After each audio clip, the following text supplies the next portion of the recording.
Senhores telespectadores, o nosso programa de hoje é em Óbidos. Óbidos. Eu estou a falar-lhes agora aqui na pousada do Castelo de Óbidos. É um centro conhecido de toda a gente. Acho que toda a gente vai a Óbidos. Bom, e como toda a gente vai, nós não costumamos ir. Porque o português tem um bocadinho isto, quando todos vão a gente não vai. Isso é um puro disparate. Óbidos é um dos casos exemplares do turismo português. Eu posso mesmo dizer que Óbidos é uma das joias da coroa do turismo português por muitas razões. Eu agora vou dizer só uma. Passam aqui por ano 2,5 milhões de turistas. 2,5 milhões e mais da metade não são portugueses. Quer dizer, temos aqui um ponto que, por um conjunto de circunstâncias várias, uma delas é a localização geográfica. Quem vai de Lisboa ao Porto passa aqui muito perto. Bom, em suma, 2,5 milhões é um número que não se encontra em mais parte nenhuma. Nós temos aqui uma montra onde podíamos mostrar, afinal, o que é Portugal. E não mostramos. Foi isso que me trouxe hoje a Óbidos, para lhes falar de Óbidos, do que Óbidos foi, do que Óbidos é e do que Óbidos no futuro poderá vir a ser.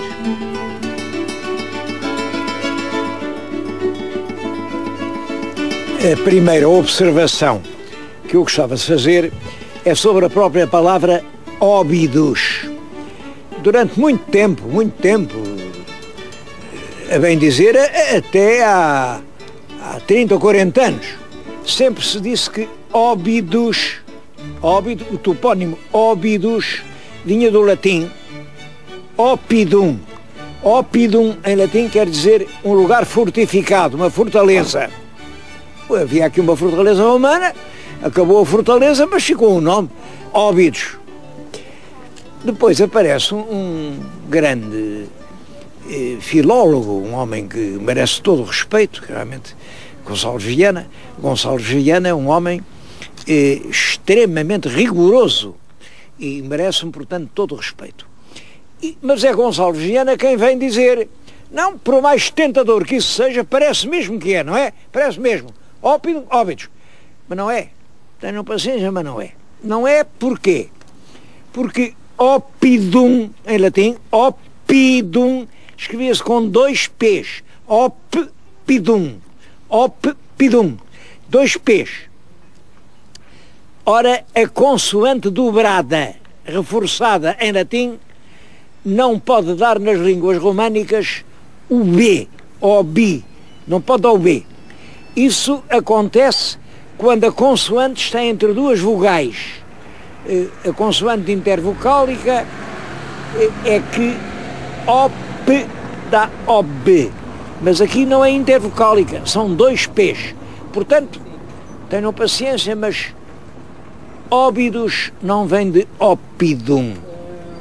Eu penso que o ilustre sábio Gonçalves Viana, e com todo o respeito que eu tenho realmente para a sua memória, se equivocou. É certo que o OP com 2 P's nas línguas românicas, concretamente no francês, no italiano, nunca deu B.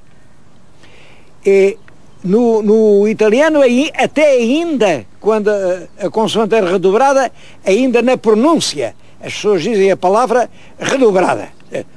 Percebem-se as duas letras. No francês, um pouco. Em português, não. Em português, durante muito tempo, olha, até agora as reformas ortográficas da Academia, escrevia-se com 2 letras, mas, por exemplo, a gente escrevia óptimo, mas hoje escreve ótimo, porque a letra passou completamente a ser surda. E mais, só os povos românicos, derivados de Roma, é que obedeciam a essa regra de que o P quando era intervocálico é que passava a B, quando não era, não passava. Ora, aqui eu não sei se havia ou não havia povos românicos. Isto era um porto de mar, isto era um sítio onde vinham navegadores de toda a parte. Aqui era uma mescla de gente, como hoje é. Portanto, aqui não há razão nenhuma para dizer que as populações, na sua pronúncia, obedecessem às regras da fonética românica. Não.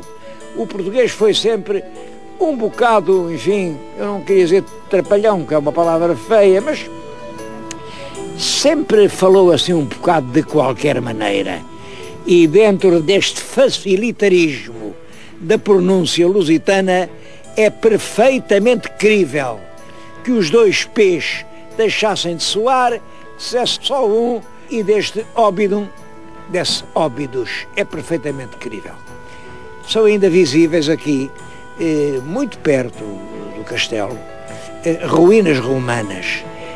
Vamos ver essas ruínas.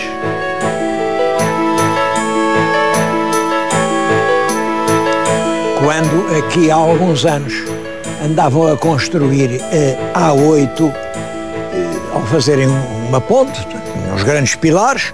Os pilares, claro, precisam de um grande alicerce, estavam a escavar o alicerce e, em vez de terra, apareceram paredes. Bom, como isto é uma zona protegida, foram ver que paredes eram aquelas, as paredes continuavam e descobriu-se então que havia aqui uma importante cidade romana. Eu estou-lhes a falar junto de uma parte, quase tudo isto foi escavado, explorado, descoberto, mas é claro, está outra vez tapado para não ser destruído. Esta parte ainda é visível, com grandes termas, com edifícios públicos de grande importância. Era realmente uma cidade importante. Era a cidade de Eurobrition. Bom, uma cidade que vem dos itinerários antigos. Uma cidade portuária, porque o mar praticamente chegava aqui, mas tinha à frente dois outeiros e num deles havia uma fortaleza. Uma fortaleza, quer dizer, havia um ópidum para impedir, naturalmente, corsários, piratas, assaltantes, chegassem aqui a Eurobrition. Eurobrition não é só isto, tem muita coisa que ver. As explorações estão apenas no início. É claro que também não podemos agora estar a deitar abaixo as autoestradas e o que construímos para mostrar o que existia há 2000 anos, mas penso que isto, a existência aqui de uma cidade romana, é que explica que na barra do mar estivesse um ópidum, e isso é que dá origem ao nome atual. Aliás, é importante compreender como era a navegação antiga. Navegava-se sempre à vista de terra e só se navegava de dia. Portanto, de noite entravam em pequenos recessos onde os navios podiam ancorar. Aqui nesta região eles entravam primeiro ali em Alfeizerão, hoje já não chega lá, Alfeizerão, mas sabe-se que no século XVI ainda lá se fabricavam navios. Depois era São Martinho, depois este aqui de Everíssimo, esta grande planura que se vê aí, isto eram águas calmas onde os navios lançavam ferro.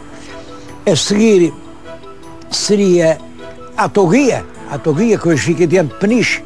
Nessa altura Peniche eram ilhas, ainda ilhas. As Peniche é de península, quase ínsula, Peniche. E hoje ainda lá, ali na Toguia, dois castelos, exatamente como estes dois, para defenderem a entrada do porto. Mais abaixo, mais para sul, fica Santa Cruz, depois fica a Ericeira, e são essas entradas, essas reentrâncias da costa, onde os navios paravam à noite, que explicam em grande parte o povoamento português. Portanto, quanto à origem de Óbidos, acho que podemos ter relativa segurança. Óbidos nasceu à volta da fortaleza, que outrora defendia a navegação até ao porto de Eurobricione.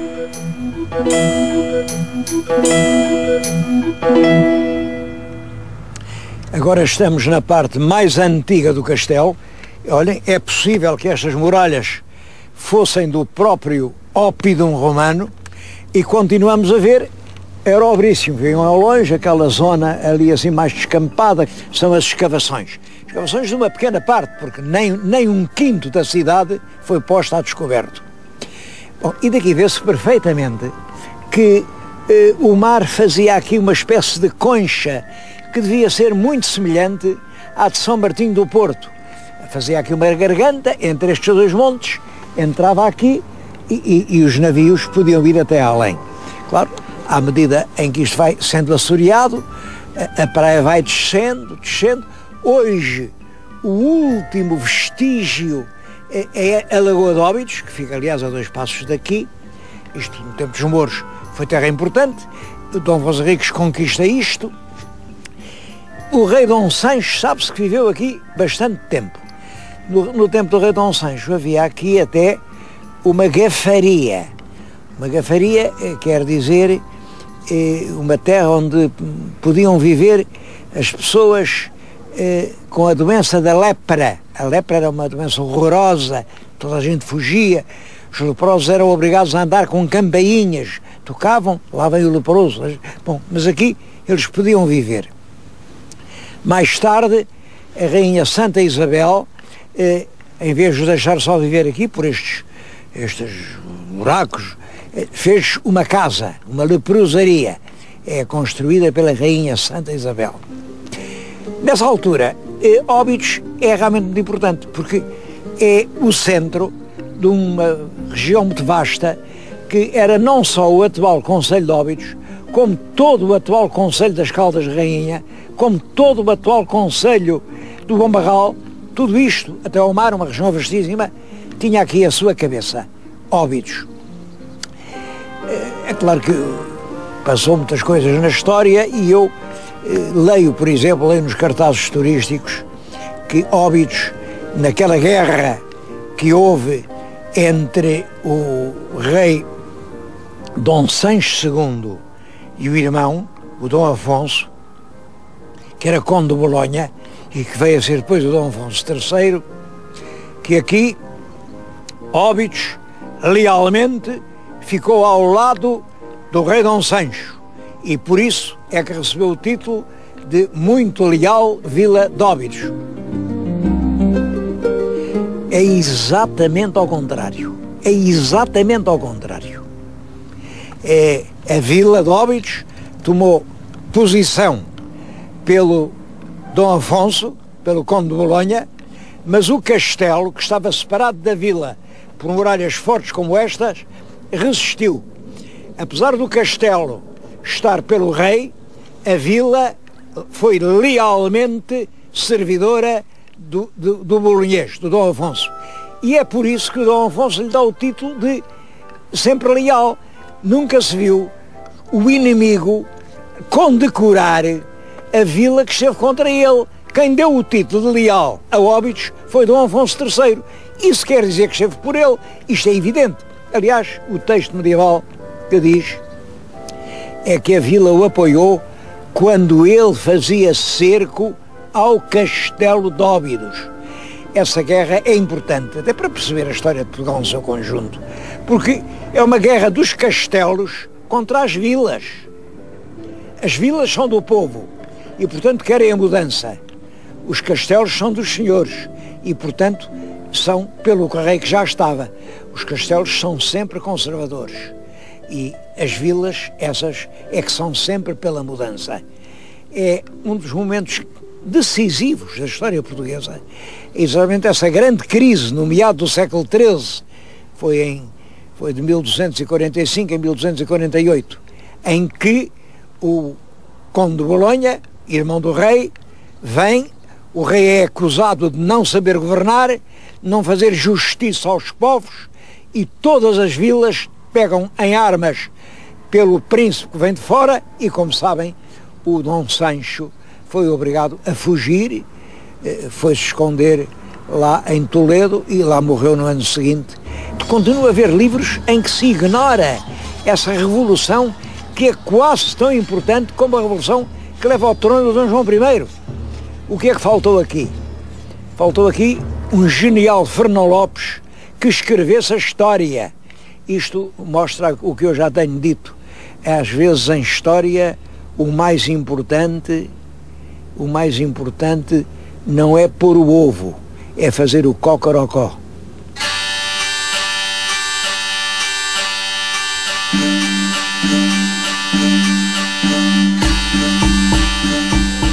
Óbidos era uma vila rica, era uma vila muito ativa e, em certo sentido, era considerada uma vila nobre, porque era a vila das rainhas.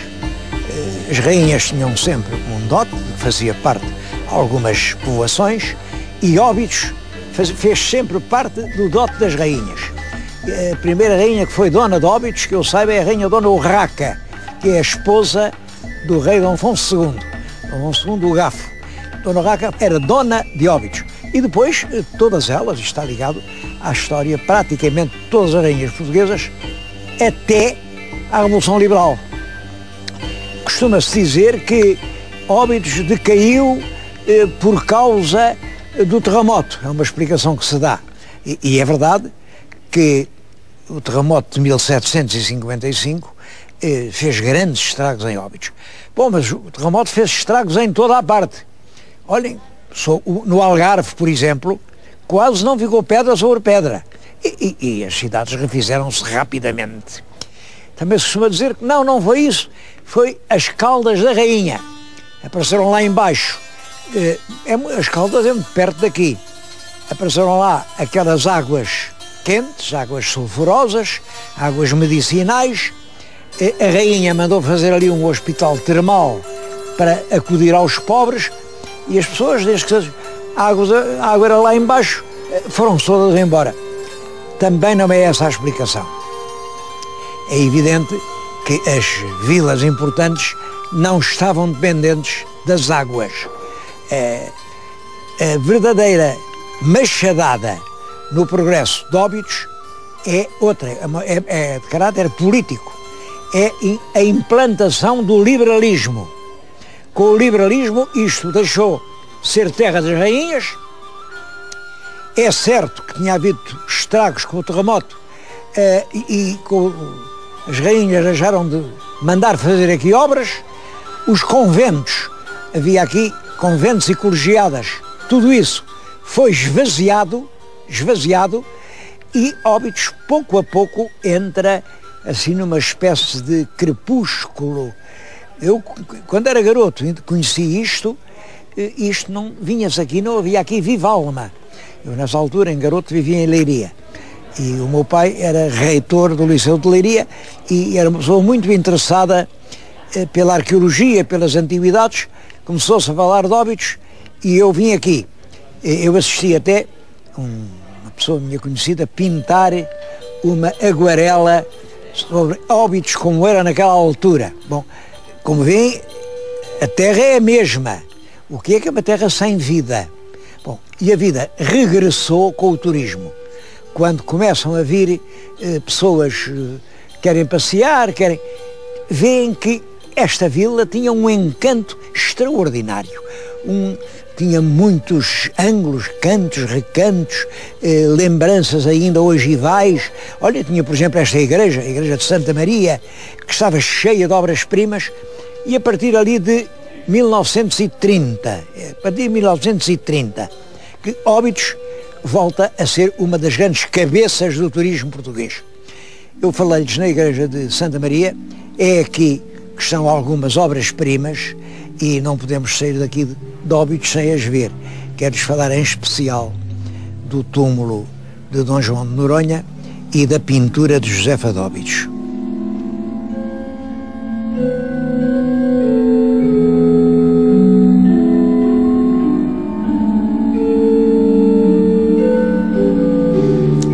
Dom João de Noronha era alcaide-mor de Óbidos.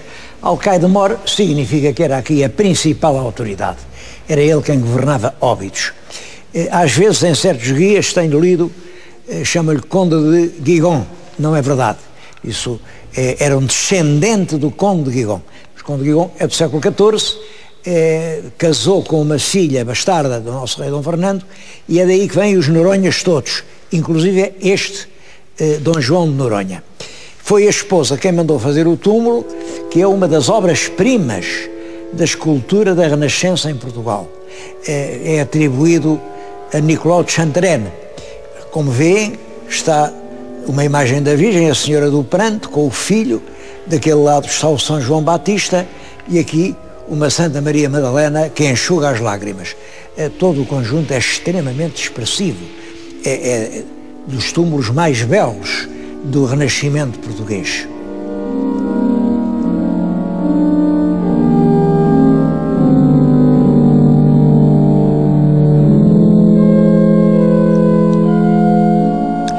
O outro monumento aqui de Santa Maria é este altar, que é toda a pintura é da mão da pintora Josefa de Óbidos.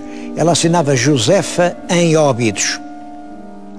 É claro que não é assim uma daquelas grandes figuras da pintura universal, claro que não é, mas é uma pintura que tem intimidade, é uma pintura profundamente feminina, uma pintura enternecedora. Bom, e de qualquer maneira, nós no século XVII, que é os anos 600, não temos nas nossas artes outro nome maior, nem nas artes, nem praticamente em nenhum domínio. O único grande vulto português do século XVII é o padre António Vieira, porque é um homem que dedica a sua vida à defesa dos direitos humanos dos indígenas brasileiros, não permitindo que eles sejam escravizados. Fora disso, é um século, reparem, desde 1600 até 1640, a corte não está em Portugal, o rei está em Espanha. Depois, em 1640, há a restauração, mas segue-se uma guerra de 28 anos. Até 68, todos os recursos são para dar a guerra. Quem é que pode agora gastar tempo ou dinheiro a fazer arte? Bom, depois de 68 até ao fim do século, já o Dom Pedro II, mas é um período também de privações, de dificuldades. Só no fim do século, quando aparecem no Brasil as grandes jazidas de areias auríferas e também de diamantes, nessa altura é que Portugal pode alterar completamente aquela zona de penumbra em que tinha atravessado todo o século XVII. É claro que não é aqui que estão os melhores quadros de Josefa de Óbidos. Ela era uma pintora muito produtiva, pintava rapidamente, os quadros dela eram apreciados e estão realmente um pouco dispersos por todo o país.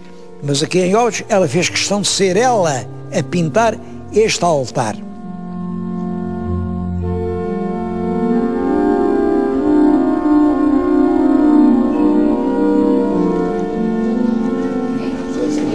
Eu agora estou a falar-lhes na Rua Direita. A Rua Direita é, desde sempre, desde que há Óbidos, a principal rua de Óbidos. Bom, e como vem aqui muita gente, vem gente de todos os países, de todos os continentes, estas lojas todas são lojas de lembranças. Perguntei quantas lojas de lembranças há aqui na rua, ninguém sabia ao certo, mas sempre há mais de 50. Bom, e essas mais de 50 lojas, o que vendem é artesanato. Bom, o problema do artesanato em Portugal é um problema complicado, porque, é claro, o artesanato dá uma ideia da cultura e do nível e do gosto de um país. O artesanato português tem coisas muito boas. É evidente que as colchas de Castelo Branco, os tapetes de arraiolos, os cristais das Caldas, as pratas, a ourivesaria, o filigrana, tudo isso são coisas de grande qualidade. O que é que não consideram isso artesanato? Isso já são indústrias artísticas. De maneira que o que se vende como artesanato é assim umas coisas da loiça, umas coisas, muitas delas nem são portuguesas, são chinesas. Bom, aqui em Óbidos surgiu uma forma curiosa, isso é engraçado, é bonito ver isso, uma forma curiosa de artesanato. Eu há momentos falei da pintora Josefa de Óbidos. Agora tenho que voltar a falar nela, porque foi ela que fez surgir um certo tipo de artesanato, que aliás é o único artesanato aqui nascido em Óbidos. Vale a pena ver.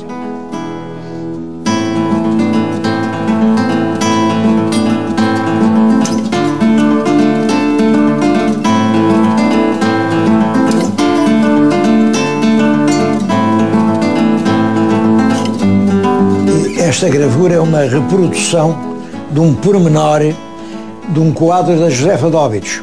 Como vêem, há aqui uma cesta com uma verga. Bom, foi este motivo que inspirou algumas artistas aqui de Óbidos a fazer peças como esta. Esta peça é uma peça cerâmica, mas nasceu da tentativa de imitar esta peça pintada. Há aqui um grupo de ceramistas que estão a trabalhar, estão a vê-las a trabalhar. Isto é que se chama a verguinha. Cada peça, claro, demora muitas horas a fazer, mas depois consegue-se realmente peças muito típicas, muito características e que só se fazem em Óbidos. Eu acho isto um excelente exemplo de criar realmente uma tradição de peças locais que sirvam de recordação da terra onde nós estivemos, porque o artesanato compra-se como recordação, como lembrança e como símbolo de um sítio onde nós estivemos e gostamos de estar. Nesse sentido, este exemplo que estas senhoras dão, acho que é um exemplo a seguir. Criaram um tipo de lembrança que lembra Óbidos, porque só em Óbidos é que se podem encontrar peças tão bonitas como esta. Repito, o artesanato serve pelo menos como lembrança de um país. Bom, e esta rua direita de Óbidos, onde todos os anos passam 2,5 milhões de pessoas, bem podia ser uma espécie de grande montra do talento português.